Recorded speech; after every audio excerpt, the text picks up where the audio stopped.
Kodakara Saraswati Vidya Niketan central സ്കൂളിൽ അഗ്നിഹോത്രത്തോടുകൂടി പ്രവേശനോത്സവം ഒരുക്കി. ആരതി ഒഴിഞ്ഞ് തിലകം ചാർത്തി മധുരം നൽകിയാണ് പുതിയ കൂട്ടുകാരെ വരവേറ്റത്. ഉദ്ഘാടനത്തിന് മുന്നോടിയായി വിദ്യാർത്ഥികളിൽ നിന്ന് ലക്കി സ്റ്റുഡൻ്റായി തിരഞ്ഞെടുക്കപ്പെട്ട മാസ്റ്റർ ദേവർഷ് ദീപപ്രോജ്വലനം നടത്തി. Vivekananda trust executive director NP Shivan അധ്യക്ഷത വഹിച്ചു. ഭാരതീയ വിദ്യാനികേതൻ സംസ്ഥാന സെക്രട്ടറി KR റെജി മുഖ്യാതിഥിയായിരുന്നു.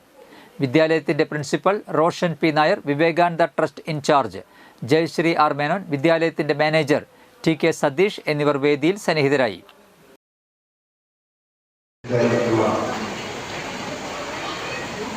വിദ്യാർത്ഥികളെ, കൊച്ചുമക്കളെ, അവർക്ക് ജന്മം നൽകിയ മാതാപിതാക്കളെ, ഒരു വന്നിട്ട് വിദ്യാലയത്തിൻ്റെ പ്രവർത്തകരെ എല്ലാവർക്കും നമസ്കാരം.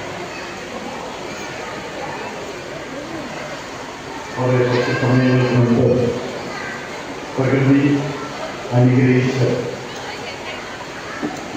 ഇങ്ങനെ മഴ പെയ്തുകൊണ്ടിരിക്കുന്ന സമയത്ത്